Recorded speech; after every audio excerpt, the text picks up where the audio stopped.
আমাদের অনেকের নামাজে মন বসে না। আমাদের অনেকে বলে, হুজুর নামাজে দাঁড়ালে মন সাথে থাকে না, নামাজে শুধু ভুল হয়, সূরা যে কয়বার পড়ে নিজেও জানি না। এরকম আছে না নাই? এদিকে ওদিকে চলে যায়। এখন মনটারে কিভাবে আপনি এক জায়গায় আনবেন? বিশ্বনবী বলতেন, আনতা আবুদাল্লাহ কান্নাকা তারাহু, এমন ভাবে নামাজ পড়ো যেন তুমি আল্লাহরে দেখছো। ফাইন লাম তাকুন তারাহু ফাইন্নাহু ইয়ারাক, এটা যদি মনে করতে কষ্ট হয় অন্তত এটা ভাবো যে আল্লাহ তোমায় দেখছে। ঠিক কি না? নামাজে যখন দাঁড়াবেন ভাববেন আমি আল্লাহরে দেখতেছি। এটা ভাবা অনেক কঠিন, এটা জানার জন্য লোকেরা পারে না। যদি না পারেন তাহলে অন্তত এটা ভাবেন যে আল্লাহ আপনারা দেখতেছে। আল্লাহ ইজ ওয়াচিং মি, আল্লাহ আমাকে দেখছে। তো আমি আল্লাহরে দেখতেছি আর আল্লাহ আমারে দেখতেছে। সুফিরা এটারে দুইটা ক্লাস করছে, একটার নাম দিছে মুশাহাদা আর একটার নাম দিছে মুরাকাবা। মুশাহাদা মানে আমি নিজে দেখি, আর মুরাকাবা মানে আমি দেখি না, আমারে দেখে কে? কেউ যেটা দেখে না দেখে কে? কেউ যেটা শোনে না শোনে কে? আল্লাহ আপনারা দেখতেছে। নামাজের মুসল্লা এই চিন্তাটা করলে খুশু খুদু বাড়ায় দিবে কে? খুশু মানে ভয়। কার ভয়? কথা বলেন। যাদের হৃদয়ে আছে আল্লাহর ভয় তারা কবু পথ ভুলে যায় না। আল্লাহর প্রেম ছাড়া এই দুনিয়ায় কারো কাছে কোনো কিছু চায় না। রাতের আধারে যারা সেজদাতে রয়, দু চোখের শ্রুতে নদী যেন বয়। রাতের আধারে যারা সেজদাতে রয়, দু চোখের শ্রুতে নদী যেন বয়। ছলনার হাতছানি যতই আসুক পেছনে ফিরেও সে তাকায় না। যাদের হৃদয়ে আছে আল্লাহর ভয় তারা কবু পথ ভুলে যায় না। আল্লাহর প্রেম ছাড়া এই দুনিয়ায় কারো কাছে কোনো কিছু চায় না, কারো কাছে কোনো কিছু চায় না। ঠিক কি না? খুশু মানে আল্লাহর ভয়। আল্লাহর ভয় নিয়ে যদি কেউ মুসল্লার মধ্যে নামাজের জন্য দাঁড়ায়, তার মন ডানে বায়ে কোনো দিকে যেতে পারে নাকি? কথা বলেন। তার নজরটা থাকবে তার সিজদার দিকে। বান্দা যখন সিজদা থেকে নজর ডানে নেয়, আল্লাহ বলে বান্দা ফিরে আয়। আবার যখন বাম দিকে নজর করে আল্লাহ ডাক দিয়ে বলে আকবিল ইয়া ইবাদি, আকবিল ফিরে আয়। আবার যখন উপরের দিকে তাকায় বলে ফিরে আয়। এরকম আছে না নাই? নামাজও পড়ে এমনি, নামাজও পড়ে আবার এমনি চায়, নামাজও পড়ে আবার ঘরের দিকে চায়।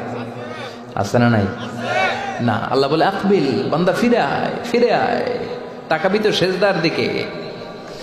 তিনবার নজর ডানে বায়ে যখন ঘোরানো হলো, তিনবারও যখন নজর ফিরায় না, আল্লাহ তখন ডেকে বলে লা হাজাত লি লা সলাতিক, এই নামাজের কোনো দরকার আমার নাই। যে আল্লাহর জন্য ওযু করলেন, সময় দিলেন, এতক্ষণ ধরে নামাজ পড়লেন, ওই আল্লাহ যদি বলে তোর নামাজের দরকার নাই, তো কারে দিলেন নামাজ? এজন্য নামাজের মধ্যে তাড়াহুড়ো করা যাবে? খুশু খুদু, খুশু মানে আল্লাহর ভয়। নামাজে যখন দাঁড়াবেন শুধু নিজেরাই মুসল্লি বানাবেন না, মনটারেও মুসল্লি বানাবেন। আমরা শুধু নিজেরা নামাজি হই, মনটারে নামাজি বানাই না। আমি ঠিকই আল্লাহু আকবার, মন চলে গেছে সৌদি আরব, মন চলে গেছে হিন্দি সিনেমার দিকে, মন চলে গেছে দোকানের দিকে, মন চলে গেছে ক্রিকেট খেলায়। আছে না নাই?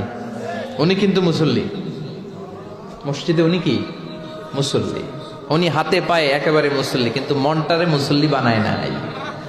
এজন্য মনটারেও নামাজি বানাতে হবে। আমরা বলি মনটারে কাজ দেন, মনটারে কখনো অলস বসে থাকতে দেয়া যায় না। আপনিও মুসল্লি হবেন, মনটারেও মুসল্লি বানাতে হবে, তা না হলে মন ডানে বায়ে ঘুরবে। মনের আরবি হচ্ছে কলব।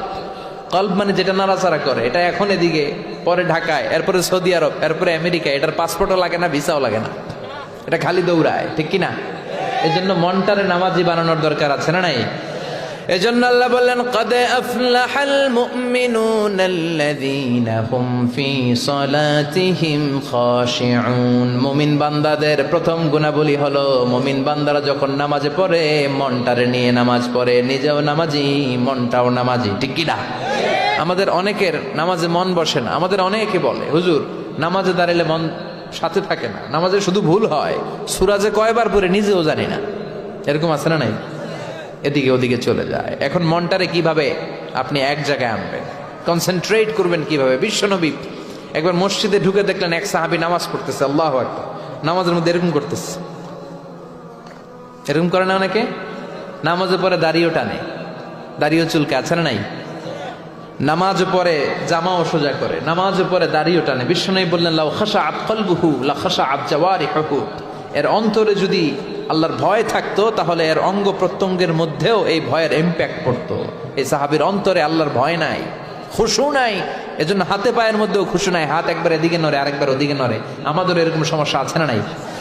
বিশ্বনবী বললেন তোমাদের যদি খুশু খুদু নামাজের মধ্যে বাড়াতে মনে চায়, নামাজের মুসল্লায় দাঁড়িয়ে হৃদয়টারে যদি আল্লাহর আরশে পাঠিয়ে দিতে মনে চায়, তাহলে নামাজের মুসল্লায় যখন দাঁড়াবা মনে করবা এটাই হতে পারে জীবনের শেষ নামাজ। 5টা টিপস দিব আপনাদের মনোযোগ বাড়ানোর জন্য। 5টা। কয়টা? নামাজে মনোযোগায়ন কিভাবে করবেন 5টা টিপস খেয়াল করে রাখেন, কিভাবে নামাজের মনোযোগ বৃদ্ধি করবেন। টিপস নাম্বার 1, সল্লু সলাতান মুআদ্দিয়া, বিদায়ী নামাজ পড়বেন। মনে করবেন হতে পারে আজকের এই নামাজটাই আমার জীবনের শেষ নামাজ। এখন বাজে 10:30, আপনাকে বলা হলো আজ রাত 1টার দিকে আপনার জীবনের হায়াত ফুরিয়ে যাবে, চলে যাওয়া লাগবে না, আমাদের থাকতে পারবো আমরা? চলে যাওয়া লাগবে। রাত 1টায় মালাকুল মাউত চলে এসে রূহ কবজ করে নিয়ে যাবে। আর 1.5 ঘন্টা আপনার হাতে সময়। এই 1.5 ঘন্টায় আপনি নামাজ রোজা যা পারেন করে নেন, আপনার হুঁশ থাকবে? কথা কন। 1.5 ঘন্টা পরে আপনার মরণ। আপনি তাড়াতাড়ি করে অজু করে আসবেন, যা নামাজে দাঁড়াবেন, মনে মনে ভাববেন আজকে জনমের মতো মাফসাম আল্লাহর কাছে, আকাম কুকাম যা করছি সব কাইন্দা একেবারে মাফ করায় ফেলাম আল্লাহর কাছে, ঠিক কিনা? সেদিন আপনি অজু করবেন চমৎকার ভাবে পাঞ্জাবিটা পরে, আতর মেখে, টুপিটা পরে মুসল্লার মধ্যে দাঁড়িয়ে আল্লাহু আকবার বলে নামাজ শুরু করবেন। ওই দিনের নামাজে আপনার কোনো তাড়াহুড়ো নাই। আছে? আজীবন তাড়াহুড়ো করছেন, কিন্তু ওই দিন আপনার তাড়াহুড়ো নাই। ওই দিনের রুকুটা আপনার জীবনের শ্রেষ্ঠতম রুকু হয়ে যাবে। ওই দিনের সেজদাটা আপনার জীবনের শ্রেষ্ঠতম সেজদা হয়ে যাবে। ওই দিন আপনি সেজদায় পড়ে চোখের পানি দিয়ে জায়নামাজ ভিজিয়ে দিবেন না? কথা বলেন, দিবেন না? এর কারণ আপনি জেনে গেছেন এটাই আপনার জীবনের শেষ নামাজ, ঠিক কিনা?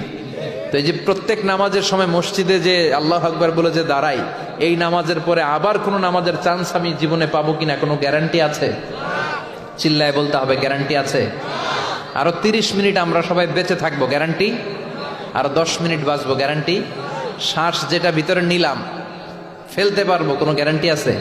তাহলে প্রতিটা নামাজের সময় আমরা এই কথাটা ভাবি না কেন যে হতে পারে এই নামাজটাই আমার জীবনের শেষ নামাজ, হতে পারে আজকের এই সেজদাটা আমার জীবনের শেষ সেজদা। চিল্লায় বলেন ঠিক কিনা? বিশ্বনবী শিখায় দিলেন মনোযোগায়নের প্রথম পদ্ধতি। নামাজে মনোযোগ থাকে না, মনোযোগ যদি বাড়াতে চাও ভাবো এটাই হতে পারে জীবনের শেষ নামাজ। সল্লু সালাতান মুআদ্দিয়া, পারফর্ম দ্য সালাহ as if this is your last and final prayer. এমন ভাবে নামাজ পড়ো মনে করো এটাই হতে পারে জীবনের শেষ নামাজ। আজকে থেকে প্রত্যেকবার আল্লাহু আকবার বলার সময় এটা ভাবতে পারবো না আমরা যে হতে পারে এই নামাজটা আমার শেষ নামাজ। এই চিন্তাটা মাথার মধ্যে রাখার দরকার আছে না নাই? সাইয়েদনা আলী রাদিয়াল্লাহু তাআলা আনহু, উনি যখন নামাজে দাঁড়াতেন দিন দুনিয়ার হুঁশ থাকতো না। উনার পায়ের মধ্যে জিহাদের ময়দানে তীর ঢুকেছে, তীর বের করতে গেলেই চিৎকার মারে, কাউরে তীর ধরতে দেয় না। বিশ্বনবী বললেন বেলাল আকিমিস সালাহ, নামাজের একামত দাও। নামাজ শুরু করার আগে এক সাহাবীরে বললেন নামাজের মাঝখান দিয়ে যে তুমি আলীর পা থেকে টেনে তীর বের করবে, কারণ আমি জানি আমার মেয়ের জামাই আলী যখন নামাজের যায় নামাজে দাঁড়ায় দিন দুনিয়ার কোনো হুঁশ আলীর আর থাকে না। একামত হলো আল্লাহু আকবার, আল্লাহু আকবার। বিশ্বনবী নামাজ শুরু করলেন, রুকু দিলেন, সিজদা দিলেন। দ্বিতীয় রাকাতের জন্য যখন দাঁড়ালেন বিশ্বনবীর কথা মতো এই সাহাবী যে কাতারের মাঝখানে সাইয়েদনা আলীর পা থেকে গায়ে যত জোর ছিল টান মেরে তীর বের করেছে, ফিনকি দিয়ে রক্ত বের হয়েছে। সাইয়েদনা আলী মুহূর্তের জন্য টের পায় নাই। নামাজ শেষ, সালাম ফিরালেন, তাকিয়ে দেখে পায়ে তীর নাই, চারদিকে শুধু রক্তের বন্যা। বিশ্বনবী বললেন ও আলী চিন্তা করো না, আমার কথা মতো এক সাহাবী তোমার পা থেকে তীর বের করেছে। আমি জানি যখন তুমি নামাজের মুসল্লায় দাঁড়িয়ে যাও তোমার মনটা দুনিয়ায় থাকে না, তোমার মনটা আল্লাহর আরশের দিকে চলে যায়। তোমার নামাজের মধ্যে খুশু খুদু এত বেড়ে যায়, আখিরাতের কথা এত তোমার স্মরণ হয়ে যায়, নামাজের মধ্যে তোমার পায়ের তীর টেনে বের করেছে, 1 সেকেন্ডের জন্যও তুমি টের পাও নাই রে আলী। সুবহানাল্লাহ। উনি মনে করতেন এটাই জীবনের শেষ নামাজ। সাহাবারা যখন মরুভূমিতে নামাজ পড়তে দাঁড়াতেন, আকাশের পাখিগুলো এসে সাহাবাদের মাথার মধ্যে বসে যেত। মরুভূমির পাখিগুলো মনে করতে এগুলো খেজুর গাছ। কি মনে করে বসতো? কথা বলে না, জোরে কন। আছে, এলাকা আছে খেজুরের রস হয়? হ্যাঁ, হইছে? খাইছেন? পাখিগুলো মনে করতে এগুলো খেজুর গাছ, কারণ সাহাবারা নড়ে না, চড়ে না, ডানে বায়ে তাকায় না। খেজুর গাছ যেমনি ঠায় দাঁড়িয়ে থাকে, সাহাবারা ঠায় দাঁড়িয়ে থেকে নামাজ পড়তেন। চিল্লায় এখন আল্লাহু আকবার। তাহলে মনোযোগ বৃদ্ধির 1 নাম্বার পদ্ধতি, মুসল্লায় যখন দাঁড়াবো ভাববো এটাই আমার জীবনের শেষ নামাজ, এরপরে হয়তো নামাজের সুযোগ নাও পেতে পারি, ঠিক কিনা? 2 নাম্বার পদ্ধতি হলো নামাজের মধ্যে আহকাম এবং আরকানগুলো ধীরস্থির ভাবে আদায় করতে হবে। তাড়াহুড়ো নামাজের মধ্যে করা যাবে না। আমাদের হানাফি মাযহাবে তা'দিলুল আরকান এটা ওয়াজিব। রুকুনগুলো আদায় করার সময় ধীরস্থির ভাবে আদায় করা, এটা হানাফি মাযহাবে কি ওয়াজিব? চিল্লায় বলেন, এটা কি ওয়াজিব? তরক করলে কি করতে হয়? হ্যাঁ, সহু সেজদা দিতে হয়। কিন্তু অন্যান্য মাযহাবে এটা ফরজ, এটা বাদ দিলে আপনার নামাজই হবে না, তাড়াহুড়ো করলে নামাজই হবে না। বিশ্বনবী দেখলেন মসজিদে নববীতে এক সাহাবী নামাজ পড়ে, নামাজ শেষে নবীর কাছে আসলে বিশ্বনবী বললেন সল্লি ফাইন্নাকা লাম তুসল্লি, নামাজ পড়ো কারণ তোমার নামাজ হয় নাই। সাহাবী আবার বললেন, আবার আসলেন, বিশ্বনবী বললেন সল্লি ফাইন্নাকা লাম তুসল্লি, নামাজ পড়ো তোমার নামাজ হয় নাই। সাহাবী আবার নামাজ পড়ে আবার নবীর কাছে আসলেন, বিশ্বনবী বললেন সল্লি ফাইন্নাকা লাম তুসল্লি, নামাজ পড়ো নামাজ হয় নাই। এবার সাহাবী এসে বলে, ও নবী 3 বার পড়লাম, নামাজ আমার হয় না, এর চেয়ে ভালো নামাজ আমি পড়তে জানি না। বিশ্বনবী বললেন তাহলে আসো আমি শিখাইয়া দেই। যখন নামাজে দাঁড়াবা ধীরস্থির ভাবে দাঁড়াবা, রুকুতে যখন যাবা পিঠটারে টান টান করে সোজা করে দিবা। বিশ্বনবী যখন রুকু দিতেন বিশ্বনবীর পিঠটা একেবারে স্ট্রেট ফরওয়ার্ড। সাহাবারা বলতেন বিশ্বনবীর রুকু দেওয়া পিঠের উপরে যদি পানি ভর্তি একটা গ্লাস রেখে দেওয়া হয়, পানিগুলা কাঁপবে না, গ্লাসটাও পড়বে না। সুবহানাল্লাহ। তার মানে বিশ্বনবীর রুকুর পিঠটা কেমন ছিল? Straight forward. বিশ্বনবী বলেন রুকু থেকে দাঁড়াবা, ধীরস্থির ভাবে দাঁড়াও। আবার সেজদায় গেলে ধীরস্থির ভাবে যাও। আমাদের দেশে অনেকে রুকু থেকে কোন রকম মাথাটা তুলে আবার সেজদায় দৌড় মারে, আছে না নাই? লক্ষ্মীপুরে নাই, এদিকেও আছে। 2 সেজদার মাঝখানে ধীরস্থির ভাবে বসা হচ্ছে ওয়াজিব। অনেকে এক সেজদা থেকে কোন রকম মাথাটা একটু উপরের দিকে উঠিয়ে আরেক সেজদায় মুরগির মতো ঠোকর মারে, এরকম তো এদিকে নাই না? আবার অনেকে ইমাম সাহেবের আগে দৌড় মারে, আছে না নাই? ইমাম সাহেব সামি আল্লাহু লিমান হামিদা বলে দাঁড়াইছে, ওনার আর সহ্য হয় না, উনি আগে সেজদা দিবে, কিন্তু ইমামের আগেও যাইতে পারে না, মাঝখানে যাই হ্যাং হয়ে থাকে, আছে না নাই? মোবাইল মাঝে মাঝে হ্যাং হয় না, মানে সামনেও যায় না পিছনেও যায় না। তো ওনারাও ইমামের আগে সেজদায় যাবে, তো ইমাম যাইতে পারে না, উনিও যেতে পারে না, মাঝ অবস্থায় যায় কি হয়? হ্যাং। হ্যাং হইবেন আপনারা? হ্যাং হওয়া যাবে না। তাহলে মনোযোগ বাড়ানোর 2 নাম্বার পদ্ধতি হচ্ছে কি করবেন? ধীরস্থির ভাবে। There is no rushing in salah, there is no hastiness in salah। নামাজের মধ্যে কোনো তাড়াহুড়ো নাই। তাড়াহুড়ো করলে এটা নামাজ হয় না। এমনকি নামাজের দিকে বিশ্বনবী তাড়াহুড়ো করে যেতেও নিষেধ করেছেন। ইদা উকিমাতিস সালাহ, নামাজ যখন শুরু হয়ে যাবে ধীরস্থির ভাবে যাবেন, তাড়াহুড়ো করে যাওয়া যাবে না। 3 নাম্বার পদ্ধতি জামাতে পড়বেন, তাহলে মনোযোগ বাড়ায় দিবে কে? বিশ্বনবী বলেন সালাতুল জামাআত আফদলু সালাতাল ফারদি বি27 দারাজা। একা একা নামাজ পড়লে যতটুকু সওয়াব হয়, জামাতে নামাজ পড়লে 27 গুণ বেশি সওয়াব হয়। জামাতে পড়ার দরকার আছে না নাই? জামাতে পড়লে আর মনোযোগ এদিক সেদিক যায় না। সবাই আল্লাহু আকবার, আমি আল্লাহু আকবার, সবাই আসসালামু আলাইকুম ওয়া রাহমাতুল্লাহ, আমি আসসালামু আলাইকুম ওয়া রাহমাতুল্লাহ। মন আমার এদিক সেদিক যাওয়ার সুযোগ আছে? কম, ঠিক কি না?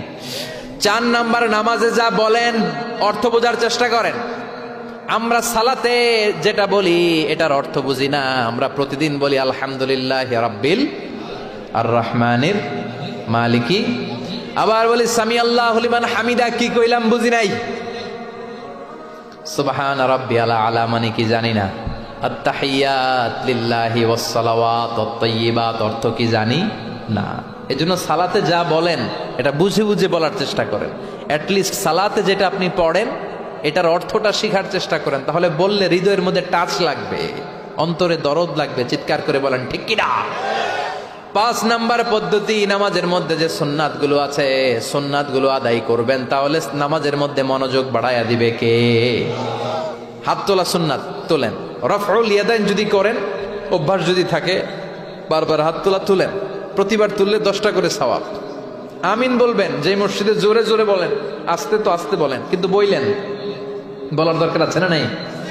বিশ্বনবী বললেন, ইদা আম্মানাল ইমাম আমিনু, ইমাম যখন আমিন বলে তোমরাও আমিন বলো, কারণ তোমরাও যখন আমিন বলো ফেরেশতারাও আমিন বলে। তোমাদের আমিন ফেরেশতাদের আমিন যখন মিলে যায়, তোমাদের জীবনের সব গুনাহ মাফ করে দেয় কে? এজন্য আমিন জোরে কোন বাস্তে কোন বলবেন, এটা ছাড়বেন না। তাশাহুদের মধ্যে আঙ্গুল তুলবেন, হয় নাড়াবেন নয় তুলে রাখবেন, এটা সুন্নাহ। আশাদ্দু আলা শাইতান মিনাল হাদিদ, শয়তান রে লোহা দিয়ে পিটাইলে যত কষ্ট পায়, তাশাহুদে বসে এই আঙ্গুলটা নাড়ালে এর চেয়ে বেশি কষ্ট পায়। সুবহানাল্লাহ কইবেন না? এজন্য মুরাআতুস সুনান, সুন্নাতগুলো মানার চেষ্টা করেন, সালাতে মনোযোগ বাড়ায় দিবে কে? এজন্য আল্লাহ বললেন, কাদ আফলাহাল মুমিনুনাল্লাযীনা হুম ফি সালাতিহিম খাশিউন, সফল হলো তারা ঈমান এনেছে যারা। আর ঈমানদারের প্রথম বৈশিষ্ট্য আল্লাযীনা হুম ফি সালাতিহিম খাশিউন, নামাজের মধ্যে মুসল্লির অন্তরে ভয় থাকবে কার? মনে থাকবে খুশু খুদু, এটার বলে হুজুরুল কলব, অন্তরটারে ধরে রাখতে হবে।